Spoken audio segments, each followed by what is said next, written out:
So we'll continue the Routh array with this another class with special cases.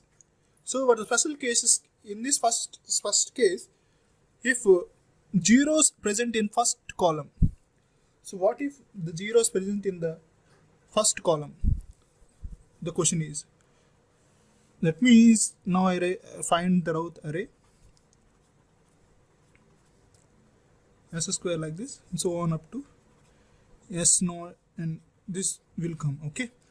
Now the first quotient is 1, the alternate is 2, other is 3, and this is 1, 2, 15. So I'll obtain this value is 1 into 2 minus 1 into 2, so I'll approach 0. Okay. Now further moving, if we encounter 0 in the first row, there is a question mark. If we encounter 0 in the first row, if we encounter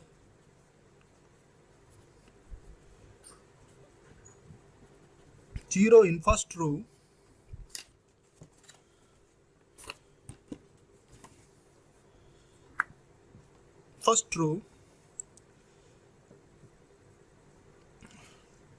we should introduce epsilon. A positive epsilon means it is an approach of in general epsilon means it's an approximate approach. So where 0 is replaced with a value called epsilon. Okay. So if we introduce a value of epsilon, then we'll continue the journey of completing this array, right? So how we'll continue means, now here value is, what is the value of this? 1 into 3 minus 15 by 1, I'll having 12. Okay. Now epsilon into 2, that means 2e epsilon minus of minus 12, that means plus 12 divided by epsilon, and again epsilon into 15 minus 1 into 0 by epsilon means I'll having 15, and this value here is, for further calculation, this into this minus this into this, I have the value of negative 15 epsilon square plus 24 epsilon plus 144 divided by 2 epsilon plus 12. So since there is no values of 0, so it is just 0, and I want this means this into this minus this into some 0, I'll obtain value of 15. Now we have to find number of these things are positive or not. So I said that epsilon is a positive, small positive value. So whatever the value you place in epsilon, this entire thing is a positive. So whatever you, if epsilon tends to 0, epsilon, this function, so let us say this is a function. Okay. So that means ex square plus 24 epsilon plus 144 divided by 2e plus 12.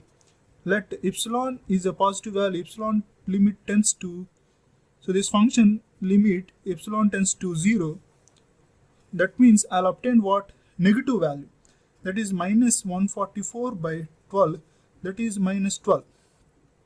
That means this entire, if epsilon is some positive value or if epsilon tends to 0, I obtain this entire thing as a negative,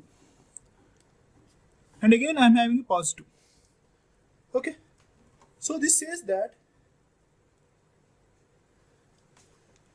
so I'm replacing, now again coming from first, I'm having a 0 value, obtain 0 value, I replace an epsilon value. After replacing epsilon value, all the necessary things have the same changes.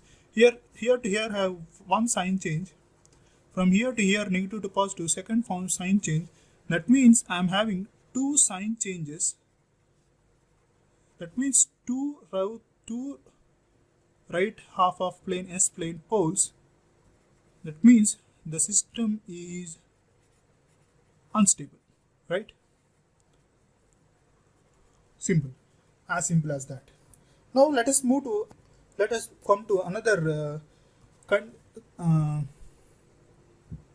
case, that is entire row is 0. What if I encounter the entire row is 0? That is the characteristic equation s cube plus 5s square plus 6x plus 30 equal to 0. now I'm doing array that is s cube, s square, s1 and s power 0. Okay, now the characteristic equation is here. This is 1 and this is 6. Now I'm having a 5, 30. Now 5 into 6 minus 1 into 0, that is 0. And again is already having next term is 0. Now I obtained the whole row in the 0 form. Now if we obtain the whole row in the 0 form, now we will have an auxiliary equation when of the above row immediately with the above row. So if one row is having an zeros, we will have an auxiliary equation with the help of the above row as auxiliary equation as is equal to 5s square plus 30. Okay, this is my auxiliary equation. Now to get the elements of this row, what we have to do is we have to differentiate this auxiliary equation with respect to s. If we differentiate this auxiliary equation with respect to s, I obtain 5s. So if we carefully observe this equation with the coefficient of s, I'm having 5. Then I replace this auxiliary equation row with the value of 5. That means s cube 1, 6, s square 5, 30. In spite of 0, I replace the value of this row with 5 coefficient. Now I'll continue my journey. So this term is also generally 0. If 5 into 30, 5 minus 5 by 30, so by 5, I obtained a value of 30. If you see this carefully, so all my first row is positive, there is no sign changes, and the system is stable. Gone, done. Okay, so this is about knowing this, doing these things. Now, what is an auxiliary polynomial? So this is we just found that if we have one row as a 0, the auxiliary equation we obtained with the help of another above row. So we have to deal something called auxiliary polynomial. What are the auxiliary polynomial means? The auxiliary polynomial in definition states that if the auxiliary polynomial is an even polynomial, so auxiliary polynomial is an even polynomial in which the exponents of s are even, integers are 0, so even integers are 0, the roots are symmetric about the origin. So what is that means? So if we encounter an row with 0, we will definitely have an auxiliary equation. If we have an auxiliary equation, this indicates that we will have a symmetrical roots. The symmetrical roots may be a real symmetrical roots. The symmetrical roots may be with respect to origin, about the origin. The symmetrical roots with respect to real, the roots are symmetry and real, and the auxiliary equation having the roots which are symmetry in the imaginary thing, symmetry is imaginary. And another option is the roots should be a quadrant about 2 axes of S-plane. Quadrantal of 2 axes of S-plane. So what is this quadrantal means? So if we have like this, so all these 4 poles are symmetrical to one another, which is a quadratic operation, 4 quadrants. So you see in 4 quadrants we have all the things. So all these roots all occur due to one row if one row is 0. Okay, so this is about symmetrical about real axis, symmetrical about imaginary axis, symmetrical about quadrantal of 2 axes obtained only we have an auxiliary polynomial. Okay, so we'll go through one definite finite equation with auxiliary polynomial, some one different example. So until now what we have approached here, this will make something sense which are not, which we are not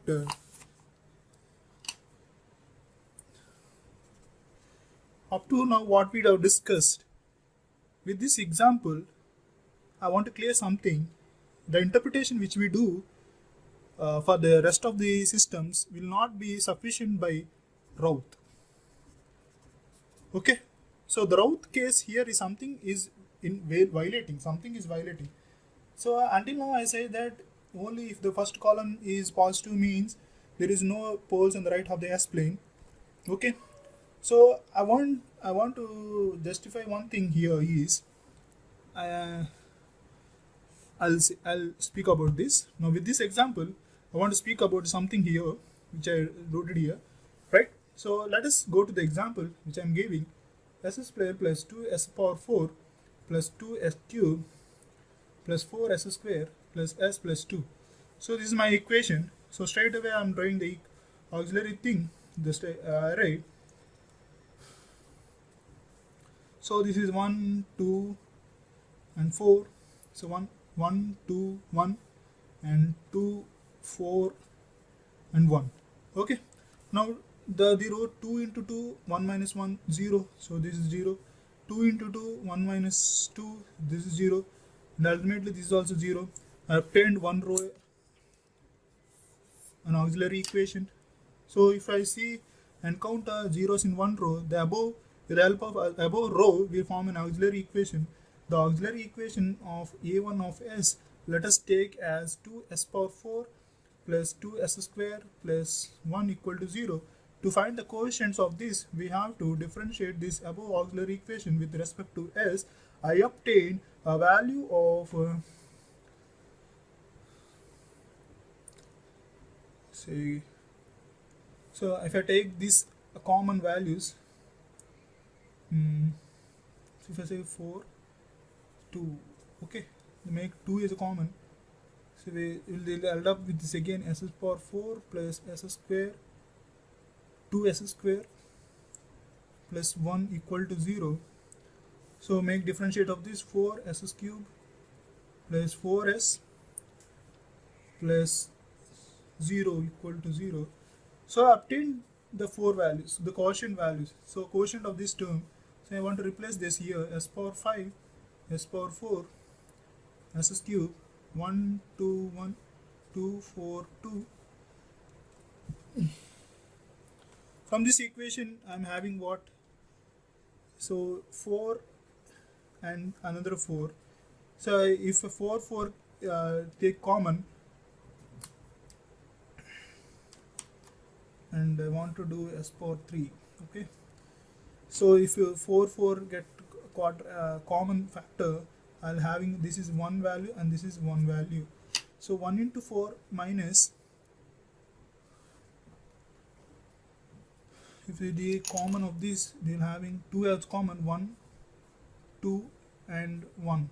Okay, so this is the common of 2 means 1, 1, sorry, 2 and 1. So I obtained 1 power 4, 2s square plus 1. For this differentiation we have 4s cube plus 4s plus 0. Okay, now 1 into 2 minus,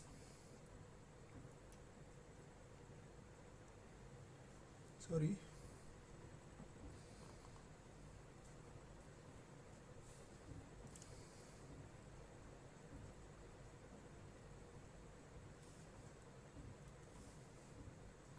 so 1 into 2, okay, so 1 into 2 minus 1 into 1, I'll having a value of 1, and here 1 into 1 minus 1 into 0 by 1, I am having a value of 1. So again I am forming another row S power cube, that is 1 into 1 minus 1 into 1. So I am having a value of 0 and 0. Okay, this is one value.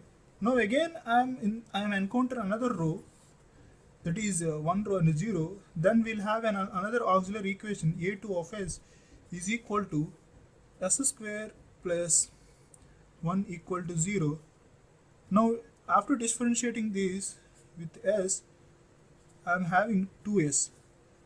Okay, so I'll replace this column with 2. Okay, I replace this column with 2. Now I'm having 2 into 1 minus 1 into 2, this is 1 value. Okay.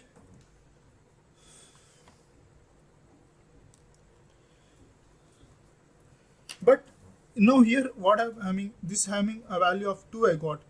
Okay. So the roots of this auxiliary equation is what? So S square equal to minus 1. So S equal to plus or minus J. So this is one roots I'm got. From this equation, what I'll get is, so make S is common, so S is common, so S square plus 1 equal to 0, so an S square equal to minus 1 and X equal to plus or minus J. Okay, and from these two auxiliary equations,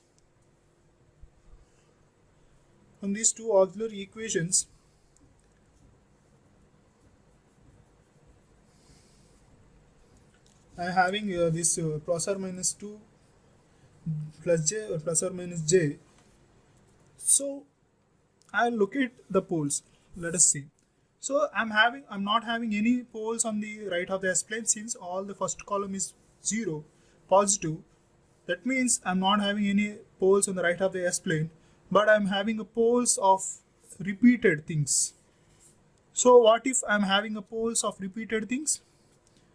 So plus or minus J of this row, let us take red values of this auxiliary equation, and again plus or minus J with another, so repeated. So if I am having repeated imaginary poles, what is the fate of the system? It is unstable. So that means even I am proving that all first column is positive and there is no sign changes, but due to this auxiliary equations which is having a repeated poles, that is on the imaginary axis, simply the system is setting that unstable. Okay, so this is about 2 cases of Routh-Hurwitz, and in the next session we'll start root locus technique. So this is another finest root locus, finest stability technique. So we'll move the poles, second order, let us say if it's second order poles, if gain K is differentiated, the poles will shift, which is called locus. The moving of the poles from one position to another position, which form a certain pattern of points, which is said to be locus. We just discussed that in the next class. Okay, thank you guys.